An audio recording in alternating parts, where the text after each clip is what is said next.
The world is getting crazier. People are acting more and more insane. The end of the world is tomorrow. Tomorrow. There's only one thing to do when the world is falling apart. Listen to Basil and Gonz as they discuss this week's news and events through the lens of Bible prophecy.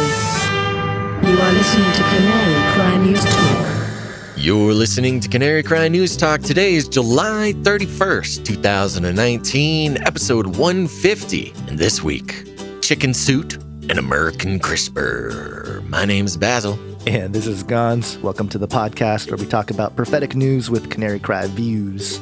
That's right. And we are back this week. Gonz, you're feeling a little better. I'm feeling a little worse. And so it's all balancing out. Yeah, if it's not physical pain, it's emotional pain. It's emotional pain, but I have a cat here. I'm sure I actually listened to last week's episode and noticed that my cat made 2 appearances without comment by either of us.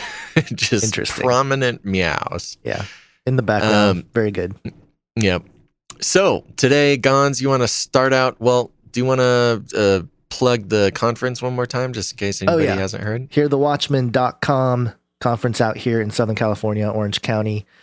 Yeah, that's about it. Use Gonz20 for a discount. I don't want to spend too much time on it because I think you guys know about it. So, and Gonz will be there. A bunch of our good friends of the show will be there. I will be there possibly. Yeah, Spot the Basil. Spot the Basil is going to be the game. The fun game. We should do something like that. But also, Derek Gilbert was posting on Twitter how, something about 500 earthquakes in California or something like that. So I jokingly tweeted back at him and say, "Hey, looking forward to seeing you in California. Hope your desk ducking game is good." And then I put a gif of, those newscasters that go under the desk when the earthquake hits. Friendly banter. Friendly banter. Well, what's not so friendly, Gonz? Let me give you a flippy update. Flippy update. Do you want fries with that? That's right. Here's a little update on our friend Flippy. For those who don't know, Flippy is the disembodied robot arm who is slowly taking over the world. First, he was flipping burgers. Then he was deep frying food. And now he pretty much does everything. So if you have hands and use them to make money, watch out. This time, I'm going off foxnews.com, Gonz. Oh, yeah. Good source. Watch out, folks. I gotta say, though, foxnews.com is really a second-rate website. It's very close to some of the sites that we like, the express.co.uk. Yeah, it feels like a blog. Clickbait. It's like a clickbait site. And it's just kind of messily put together. It just doesn't feel. Anyways, that's my website critique for the morning. Yep. Foxnews.com. Watch NASA's 7-foot Mars 2020 robotic arm perform bicep curl. Oh, gosh. That's right, Gonz. They got these robot arms working out. Are they getting stronger with each pump? They must, because I don't know why else it would be doing a bicep curl if not getting those sweet, sweet gains. Okay, talk about robot power. A time-lapse video shows NASA's 2020 Mars rover performing a very impressive bicep curl in the... I don't know why I had to say it that way. In the video, which was shot at NASA's Jet Propulsion Laboratory in Pasadena, the 7-foot-long arm can be seen wielding an 88-pound turret packed with sensors and cameras.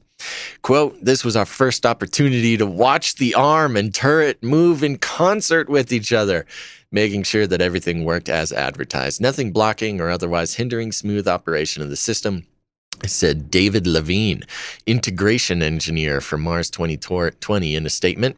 Quote, "Standing there, watching the arm and turret go through the motions, you can't help but marvel at that rover will be in the space in less than a year from now and performing these exact movements on Mars in less than 2.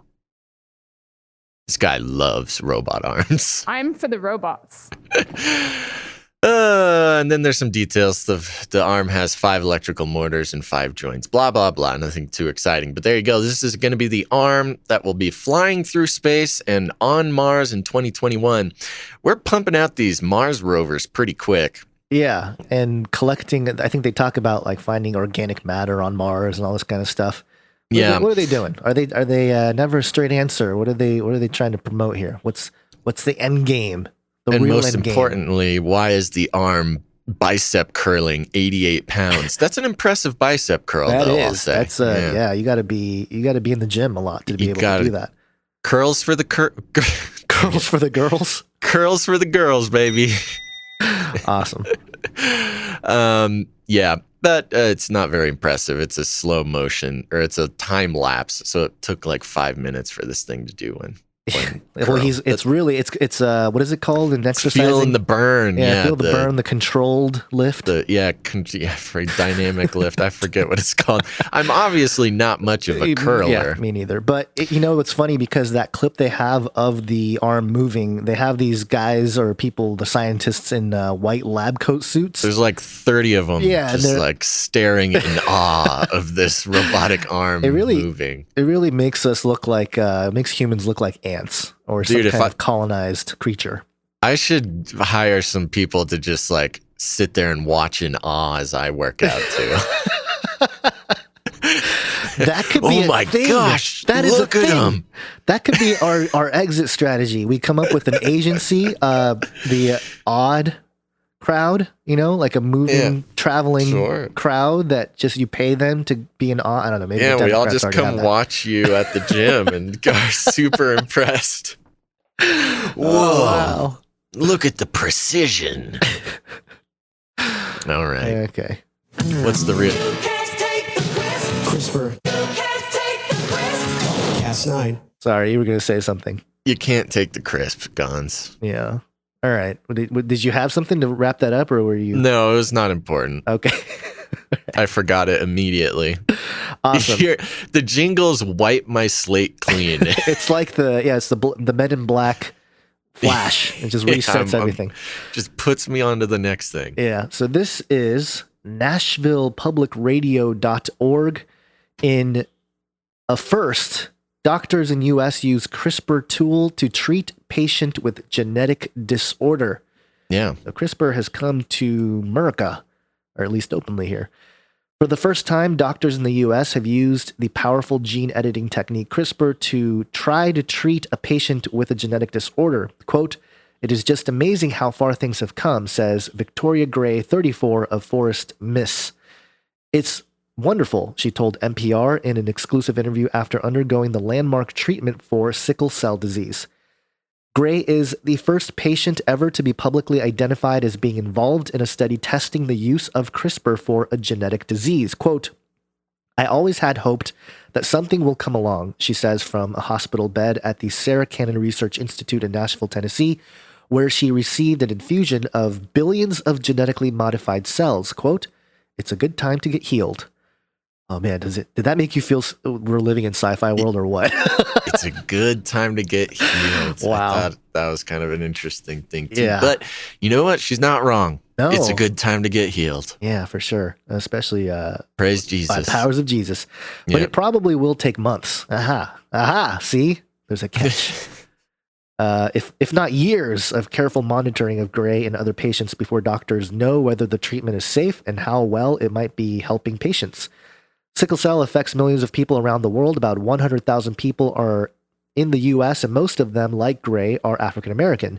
The genetic defect causes bone marrow to produce a defective protein that makes blood cells that are sickle-shaped, hard, and sticky.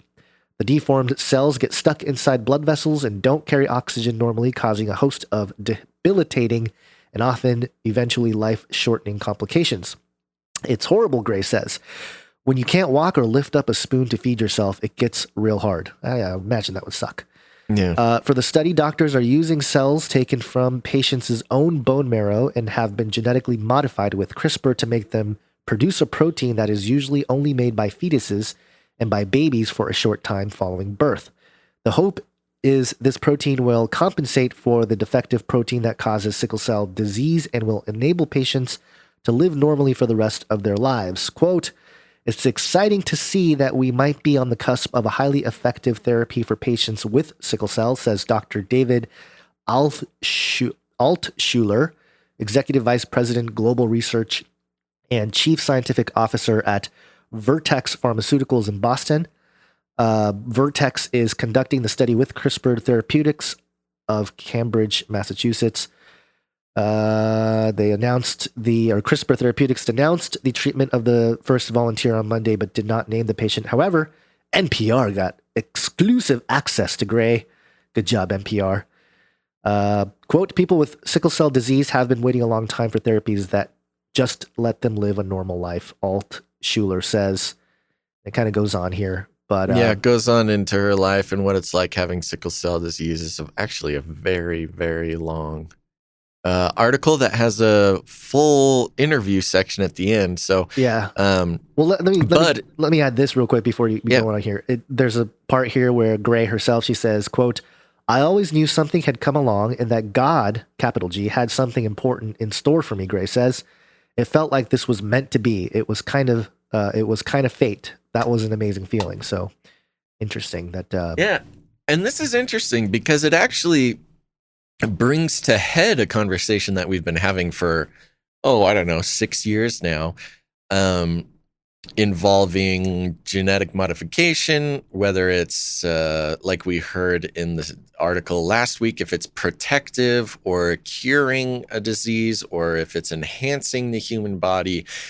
And, as far as the conversation that's been going on for a long, long time, intervening medical treatment, is it denying the power of God to heal? Is it, involved in God's plan? That's why God invented doctors, right? Or just human knowledge, human ability to understand and create and things like that. Yeah. Yeah. And so this is actually the first in America of actually applying this genetic technology to cure a disease.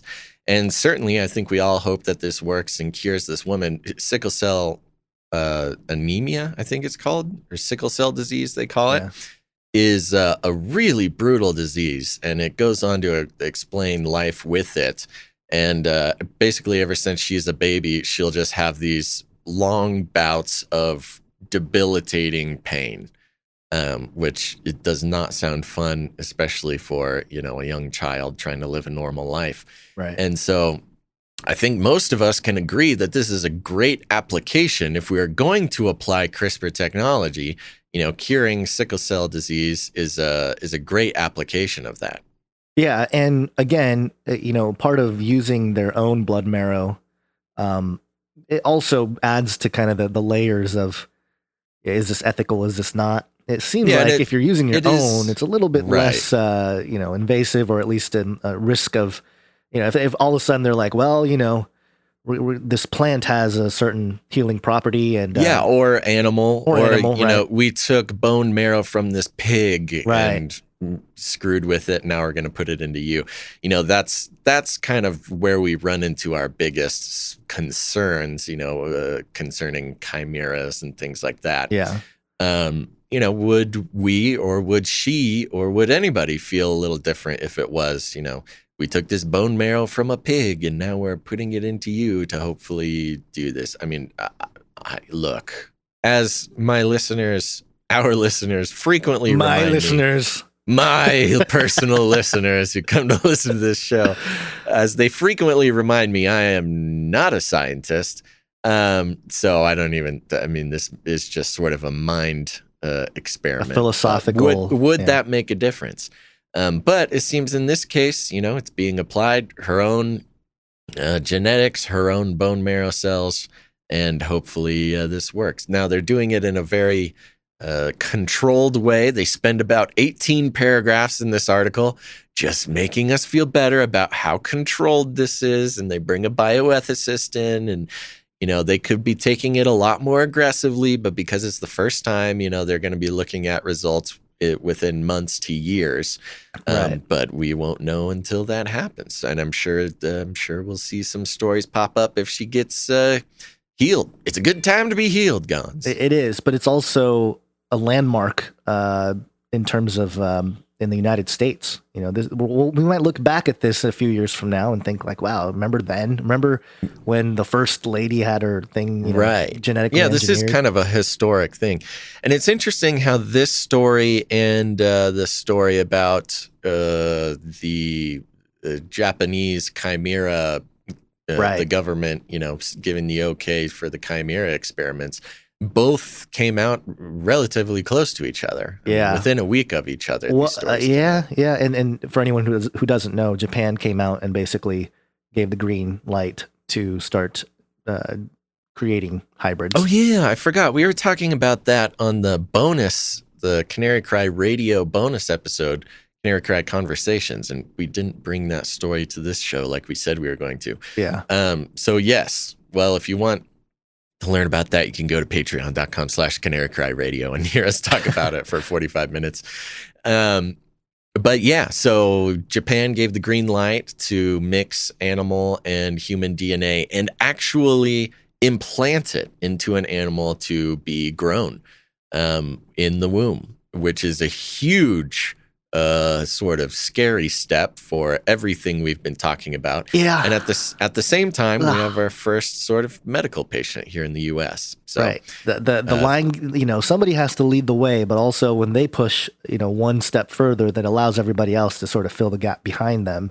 Yeah. And it goes into sort of the geopolitical race for keeping up with technology. Yeah. I mean, it's such a mess right now. The technological, the legislative end keeping up with the technological advancements is a big issue that we'll continue to face here. But yeah, and that competition really is pushing things forward. Yeah. Yeah. So as usual, that's what competition does. Well, let me ask you this real quick before we move on briefly here. Are you do you think it's creepier for animals to receive human genetics or humans to receive animal genetics to like alter? I think they're about equal, but I would rather an animal receive my genetics than I receive an animal's genetics. If that answers your question. Sure. I'm equally creeped out, but on a practical level, I would rather not get animal genes injected into me. I would, if I had to make a choice. Well, not you personally, but just the anyway. All right, let's move on. I know. I'm saying I'm neutral, except when it applies to me. Right. All right. So we got another story here. We're gonna keep moving on. Canaries in a cage. Okay, so the chicken sound effect did make it onto the board. You must have done that quickly during recording. No, not that. No, it was before. Oh, okay. I told you it'd only take about 30 seconds for this. I thought you had given up. It sounded like you gave up. Okay, I'm very happy about this, as I'm sure our listeners are. This is from Haaretz.com. Los Angeles Jewish Center sued over Yom Kippur chicken swinging ritual. Why are we talking about this? This is very interesting. Let's get into it, Gons. An animal rights group has sued a Jewish center in Los Angeles to prevent it from using live chickens in the pre-Yom Kippur Kapparat ritual. The lawsuit against the Woodland Hills Hebrew Discovery Center. Wow, that's cool. Woodland Hills Hebrew Discovery Center. Oh, yeah. We should start naming churches like that. The Christian Discovery Center. It's too close to Christian Science. It's close, but maybe we would draw in some Christian scientists. That's true. That's how we can evangelize to them. That's how we get them. All right. The lawsuit against the Woodland Hills Hebrew Discovery Center was filed this month in Los Angeles Superior Court by the Animal Protection and Rescue League and requests an injunction to block the practice. The center performed the ritual last year in its parking lot. The suit alleges the chickens were killed and discarded without being used for food, violating an animal rights law, the Los Angeles Times reported. During the ceremony, a chicken is swung by its legs above a person and then slaughtered, symbolically transforming the person's sins in the bird. The meat is supposed to be donated to charity. Some people substitute money for the chicken. What?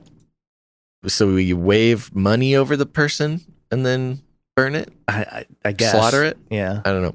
Vandals recently splashed white paint all over the front of the building. Repairing the damage cost about $10,000. That's an expensive repair. Vandals hit the synagogue also in 2016. That's how they end the report. Isn't it weird? Just with a little bit of anti-Semitic vandalism, apparently. Yeah. Well, it's Haaretz, but yes. Yeah. So this is interesting. I was not aware of this ritual. Were you, Guns? not really. It seems like, I mean, it's basically the scapegoat ritual, It which is. is an ancient Hebrew ritual where the goat takes on the sins of the community and then is either slaughtered or set free into the wilderness before it's slaughtered, sort of carrying the sins of the people away out of the town. And so it seems like we've not a lot. It'd be a little bit more gruesome for an urban area like Los Angeles now to be doing that to a goat.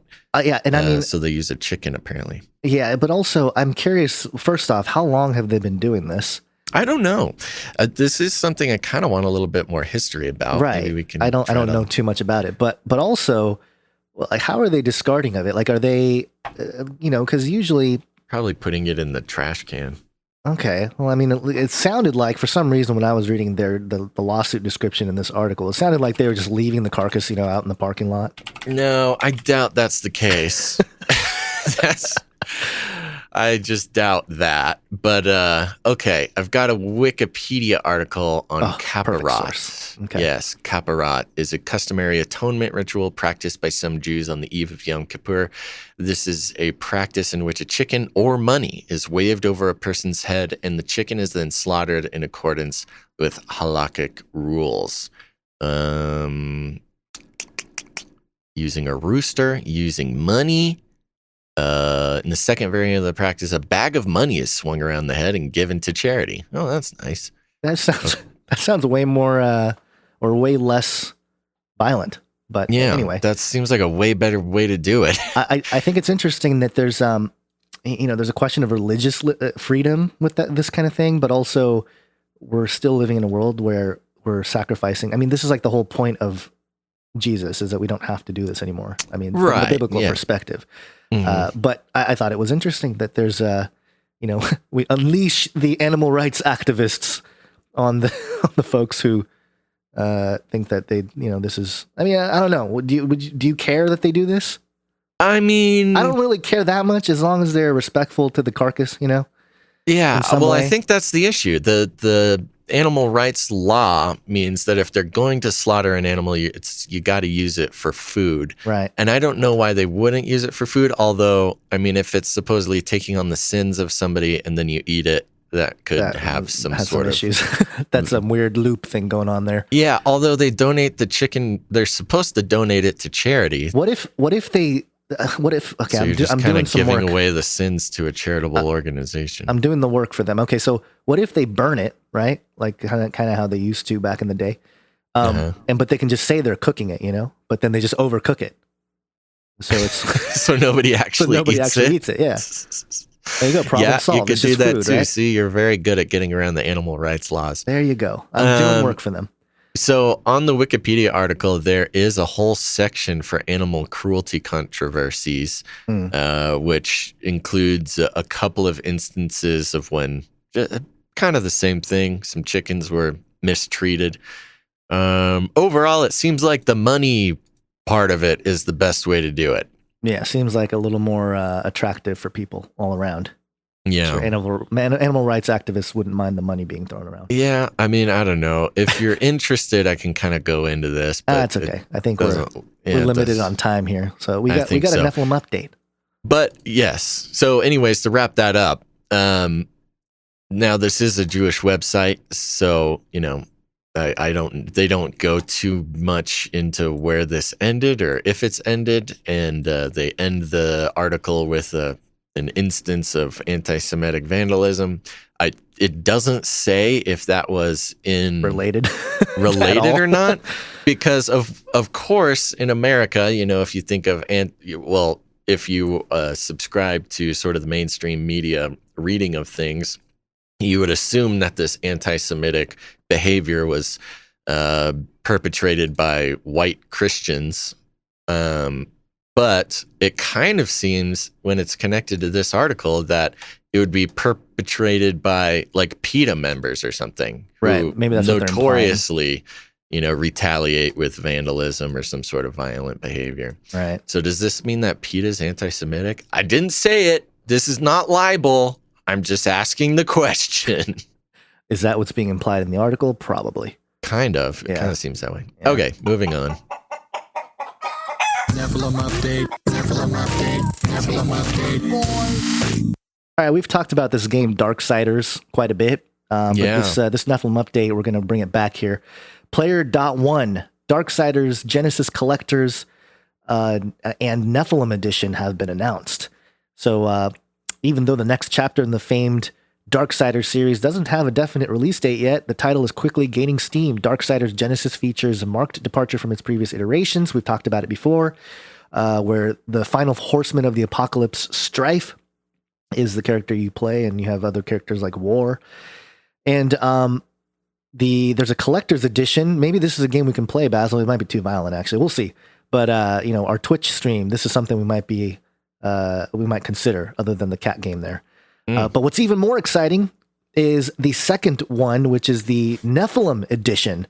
While the collector's edition can be bought at a much greater quantity, the Nephilim Edition will only be limited to 5,000 units. So it's sure to please any serious collector. It comes with all the trappings of the collector's edition, along with a copy of the official board game Darksiders, The Forbidden Land.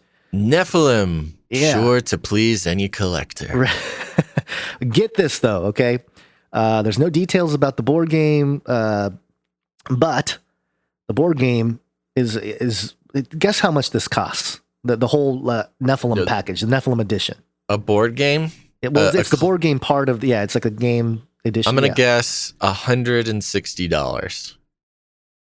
Try $379.99. Holy smokes. Yeah, that's serious business. Yeah. This is real collector's edition. Real collector's edition. But it's going to be worth money someday, Mom. Nephilim update. I think it comes with a 9-inch figurine, too. Oh, that's very nice. Yeah. Okay, Gons. While you were reading that, I was scrolling the Canary Cry community on Facebook. Okay. And somebody posted an article from movieweb.com. The article is titled "First Velocipaster Clip Has a priest struggling to contain the dinosaur within." Oh, wow. Do you have... Okay, we got to play... Are we going to play that in the extended report, or should we play it now? So I just watched the trailer, and it's not... Yeah, let's play it in... I didn't get to listen to it with sound on, so we will be listening to this trailer, or this clip with sound on, in the extended report, and you can get the extended report every week we do an extended report. That's double the Canary Cry News Talk every single week. You can head to patreon.com/CCNT, where we will first be exploring Velocipaster, the new movie coming out. Oh, gosh. And we're definitely going to be talking about this. And if you want to be the first to see things like this, you should also go to Facebook and join the Canary Cry community. It's a great community where people who listen to Canary Cry News Talk, Canary Cry Radio, all the stuff that we do, they get together. There's like over 2,000 members now, I think. Ooh. I should just figure that out. Yep. And it's a great place. People are, they're fellowshipping, they're praying for one another, they're sharing things like Velocipaster, and also lots of memes and good stuff. So everybody should do that. Head to facebook.com/Canary Cry Community, or just search Canary Cry Community in Facebook. Go do it now. But if you have people who are still getting their news from the lizard people, you need to tell them about Canary Cry News Talk. Rattle some cages, everybody. I want to shake things up, stir up some controversy, rattle a few cages. Hey, stop that! You'll never silence me. I'm the last angry man, a crusader for the little guy. Leave the bird alone. Never. Rattle a few cages. Rattle a few cages. Demonic power. That's right. And don't forget patreon.com/CCNT and make sure to tune in next week to Canary Cry News Talk. But until then, think outside the cage.